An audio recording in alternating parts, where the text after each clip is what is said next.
Okay, so this is the final stage, otherwise known as the finishing layer of Assignment 1, Rudiments of Representation, so Part 4.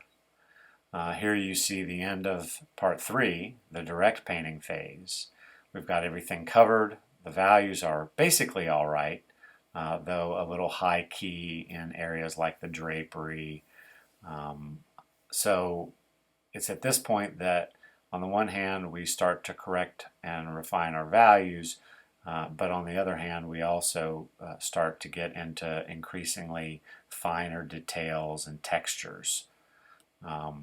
So you'll see that I'm using a smaller brush. It's a round brush, the number 2.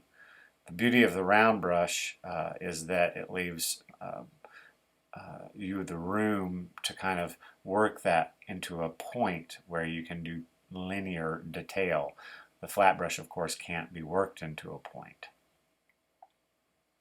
You can see on my palette I've got little discrete patches of white and light gray and middle gray and dark gray and black, and I just keep adding to those and using them not only to paint but also as reminders of when I'm mixing more paint of the color that I'm going for.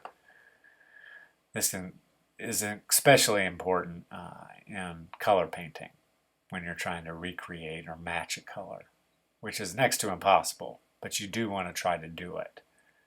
The beauty of its impossibility is that you get subtle variations on color, but it is frustrating sometimes. So you can see I'm using much smaller strokes, broken strokes, much shorter hand movements.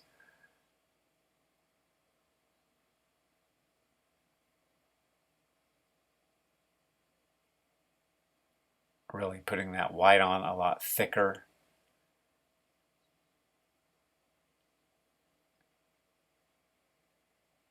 And I'm not just painting over the whole shape, I'm painting part of it white. I'm not just filling in the shape. I want that white to rest on top of that light gray. And that's where I get that textured kind of dimpled surface that you see in the clay. Still using the negative space to shape the positive space.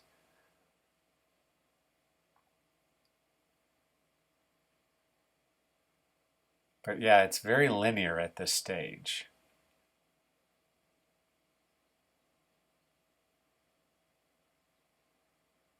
You see how I'm just like dragging the brush over, and I'm not blending it into the surrounding tone. It's just a step higher, so it doesn't feel like it's sticking on top. It feels like it's part of that modulation. Of course, if you're right up on it, you're going to get annoyed because it doesn't look like it's blending. And that brings me to my point. If you haven't started stepping back and looking at your painting from afar, you're in trouble. You get really caught up in surface textures and little, globs of paint and brush strokes that don't feel smooth. So you need to step back to see if you've got the big things right. If the big values aren't right, then it's a waste of time to be annoyed with the small things. I was listening to an artist this morning and he was talking about you should paint your painting from 7 feet away. Of course, that made me think of social distancing and the rule of 6 feet away. So at least 6 feet away. That way you're not infected with the disease of obsessive compulsive, finicky perfectionism. If you stand back and look at it from far away, you'll see, oh, that value's way too light. Oh, that value's way too dark. Notice I'm still breaking the edge of that cup so that the eye can be behind it. Because I can always go back and pull that edge right back over. Keep those edges loose the whole time. Working the negative and the positive space.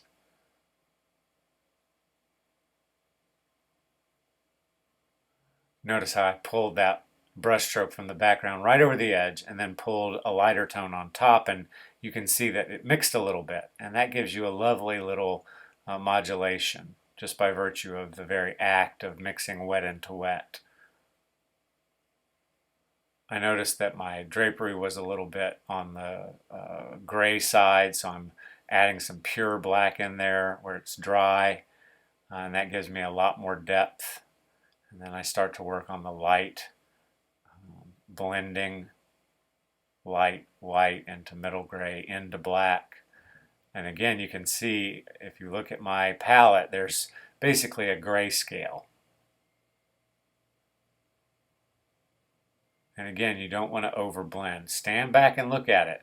Make it, then stand back and look at it.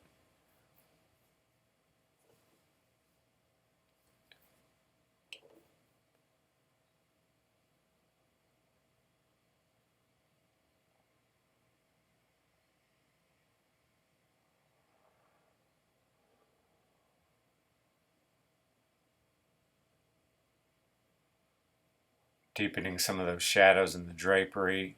Squinting is very helpful. If you haven't been squinting, you really need to. When you squint at the photograph and then you squint at the painting, you can really tell much more easily what the values are. And that's because the rods, which are the light sensitive components of your eye, those are what adjusts when you walk into a dark room and are able to see after a few minutes.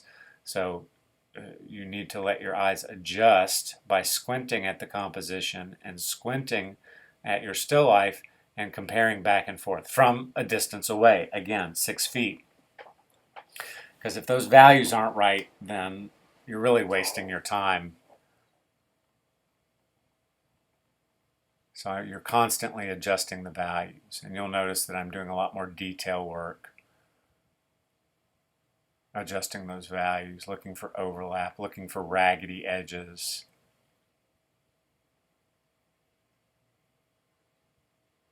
Getting some of those little stray linear details. I felt like the textures in the cheek and that shadow weren't strong enough, so I lightened the value a little bit. If it's too dark or too light, you can just go back and darken it again. The main thing is you can see it, or can you see it? And if you can see it, can you see it too little or too much? That's the conversation that you're having. Is the value too strong or is the value too weak?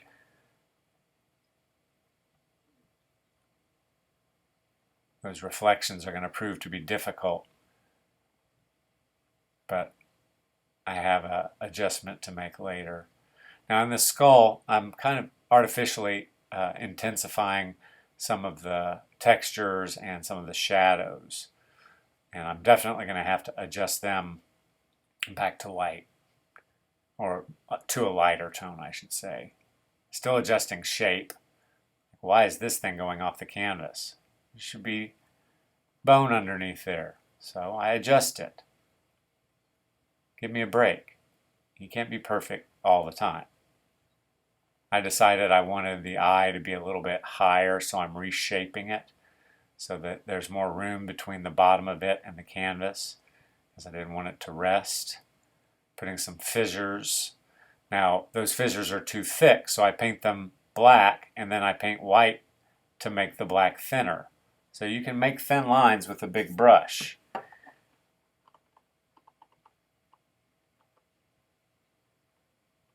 Getting modulation in the drapery. If you look at the drapery, there's a lot of modulation that you may not be aware of. So you really want to squint and look hard. I definitely think my drapery is too light at this point. So at some point I'm going to have to gray it down. But at least I can see the tonality. Break that edge again, bring the edge back on top. And you can, again, I think, see that I'm working the whole. Like I was working on the eyebrows a minute ago. Then I came back to it. And then I was working on the teeth a little while ago. And then I've come back to it. I was working on the nose a long time ago, and then I come back to it. You got to stop thinking about this as filling in one shape and then moving on to another. It's really tense and uncomfortable to do it that way.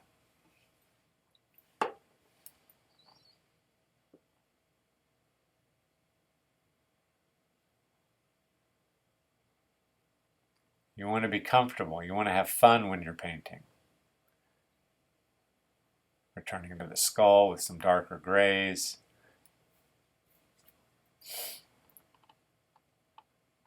Moving my clip so I can get underneath. So it's really about these subtle adjustments. Oh, that's too dark. Oh, that's too light. Now I'm bringing that cut back over. Still not satisfied with the shape of it, but I will be eventually. I'll just use the negative space in the background to bring down that right side as it goes off the page. Right back side, I should say. Making much thicker lines than I need to, but I know that I can come back and use the white to thin those lines out.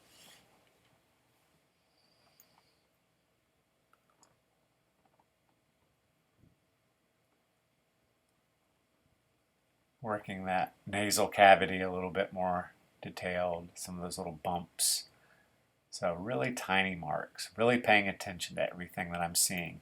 You're painting shapes within shapes within shapes. So layer 3 was big shapes, and then you break those shapes into smaller shapes, and then those shapes into smaller shapes, until all you're doing at the end is making little tiny marks.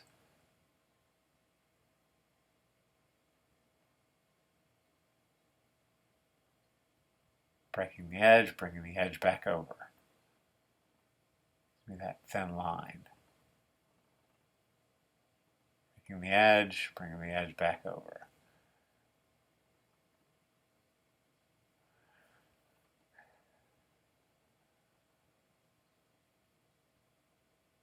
You'll notice I'm really holding my brush far back. On the one hand so you can see, but on the other hand so that I can see. Cleaning the brush, getting some clean water. So you can see the left cup is dirty, the right cup is clear. Keep adjusting the gradation in that eye, because there's a lot of kind of translucent light in there, and I want to be able to see that.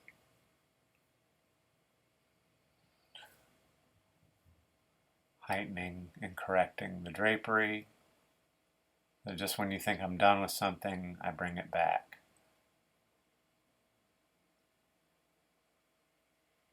Smoothing it out.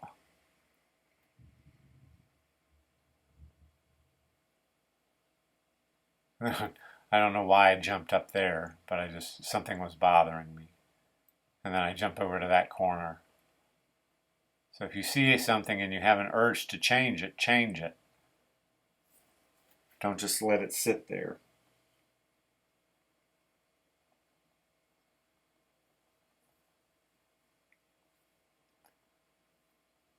Further refining the edge of the cup.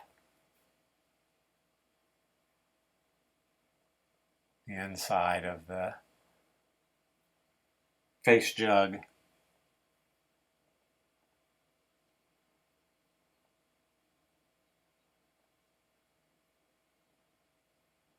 Creating more of that ribbed texture. Now here I'm breaking the edge of the skull so that there's a little bit of passage from the cup into the skull. You want to have, areas where your edges disappear off the page or behind an object, because that's what's going to create space.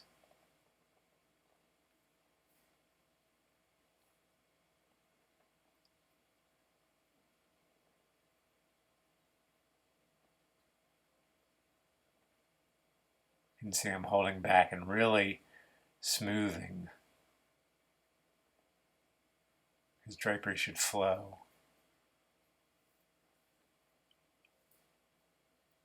Squeezing out some more paint. Breaking the edge again. Bringing the edge back over. Using the negative space, positive space, breaking the edge, bringing the edge back over. Deepening that, breaking the front edge.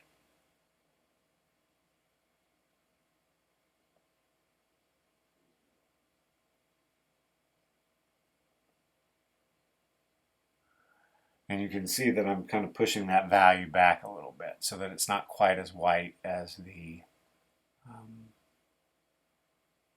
face jug is. deepening the shadows as one plane overlaps another plane.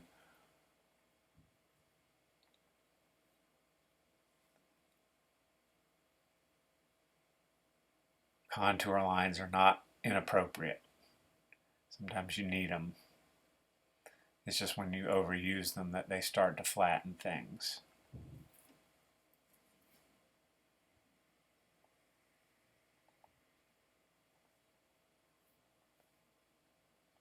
And back to the eyebrow. I know it seems very random, but it's like keeping the whole surface alive the entire time you're working. So you're trying to keep it all working at one time. And the advantage is that no one area gets too dry, everything gets wet, everything gets equal coverage, and you're not neglecting any particular area. It's really easy to neglect areas that you're not that interested in. Again, putting some dark and then putting some light in and putting some dark down. And you can start to see that drapery get a little bit more of a flow. I'm pushing it darker as it goes behind the face jug to help bring the face jug forward and to help bring the drapery back behind the face jug. Which if you squint at the image, you can see that that's happening.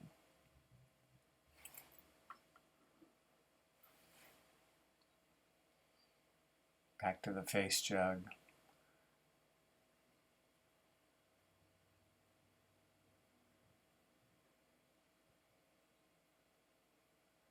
Back to some linear stuff. Again, using the round 2 brush.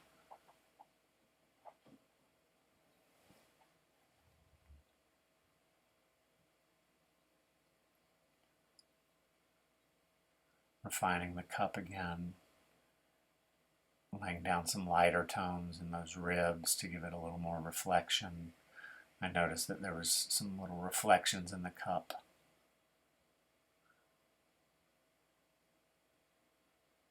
Going back to that oculus and trying to make that really thin, light line. It's kind of textured.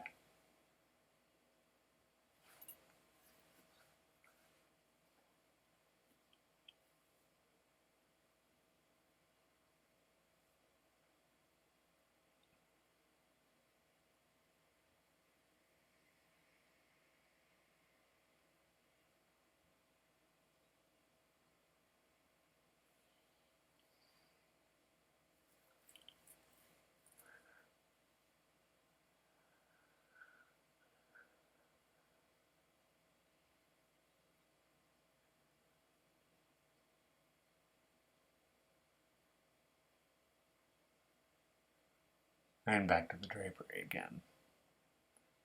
And back to in between the teeth. Just a little bit of light gray so that the black becomes more just underneath and adjacent to the teeth. Refining some of the shapes and values in the face. I don't like the space above the face jug. I feel like it's far too small. It's too close to resting at the top of the page. So at some point I'm going to try to bring that down. I also didn't like this eye. So I'm correcting it. So you can always go back and start over. Bringing some dark in to push that side of the face jug forward.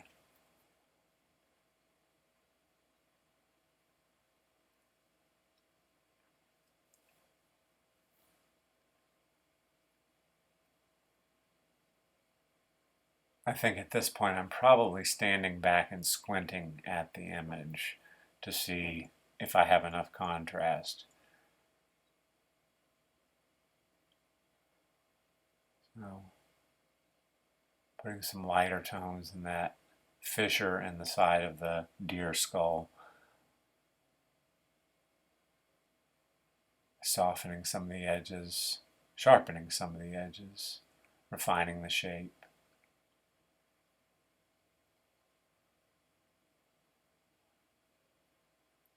I think I've painted the inside of that oculus probably 4 times since we've started this project. And that's okay.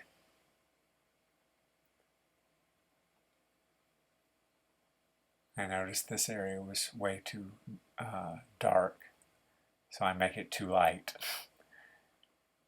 And then I lighten the other side so that that dark light contrast comes back, but not as light and dark. So basically smoothing it out.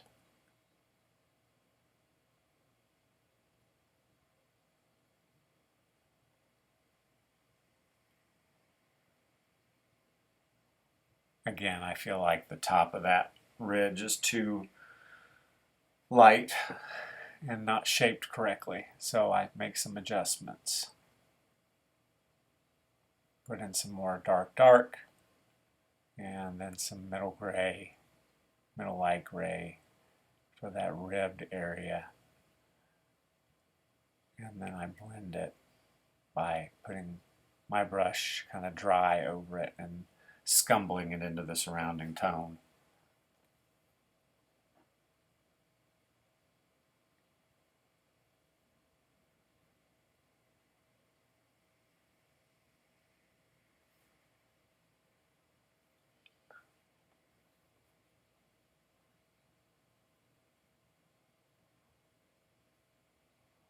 Again, I want you to notice I'm not blending hardly at all. I'm just resting that paint on top. If you look at most paintings in the museum, you'll notice that there isn't a lot of blending going on, which is why you're always like, oh wow, look, how did he make that look so real with brush strokes? Dealing with some of those reflective highlights.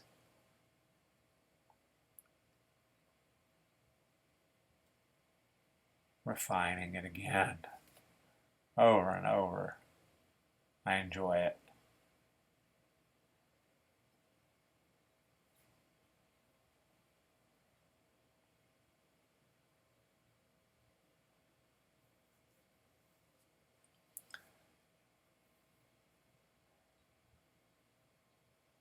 Again, making refinements in the shapes and messing them up.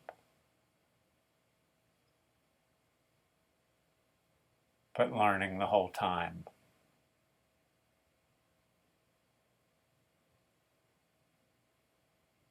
Again, I remind you, step back.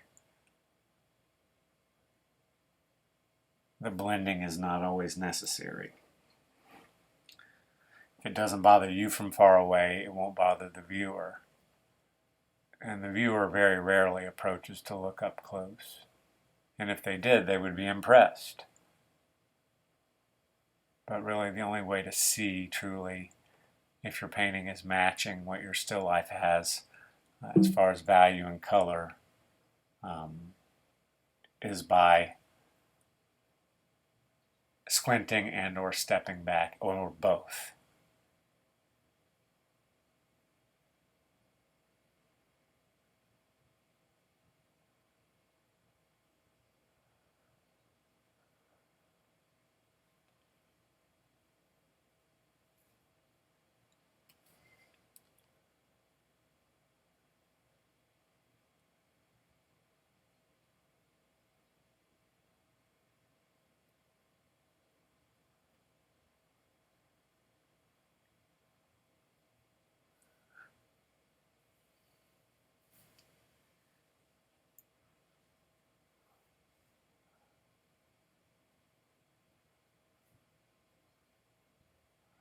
Now I've mixed up a wash of white, so it's very thin, lots of water, and you can see that that allows me to kind of solidify the skull, correct it, without getting rid of that shadow pattern that I have underneath. And I do something similar in the face as well, and you can see it kind of made the skull feel a little bit more solid and smooth. So you can do washes again and again and again, and you can do them with white, just like we did with black. So that's a good way, especially when you're painting figures or smooth things like drapery or skulls. Fidgeting with that eye, and here I'm putting down a gray wash to kind of bring down the value. So it's like light gray mixed with a lot of water. Softening some of the edges.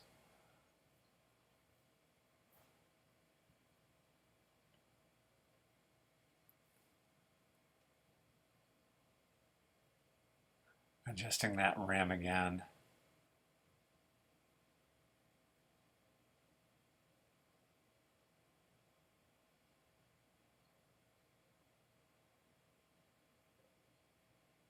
Deepening that rim again.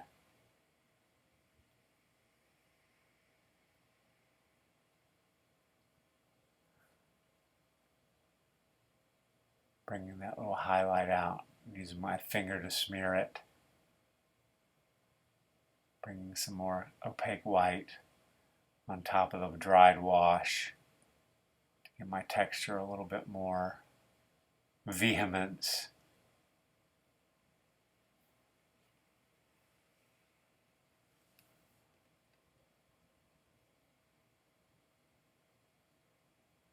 Putting those little strings in. You might want to think about investing in a small, tiny liner brush called a rigger. That'll help you get really tiny little details like I'm getting here. So if you have one, bring it in. If you don't, stop by Michael's and just get a tiny little liner brush.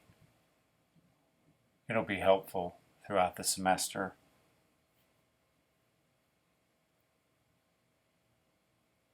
All right, we're coming to the end. You can see I'm putting some darks down in between the lights, some darks up against those reflective highlights. Dealing with some of the smaller dots and dashes and textures and fissures. So we're talking about really small moves at this point. And this is about where your image should be for the next class. And we'll see you then. Happy painting.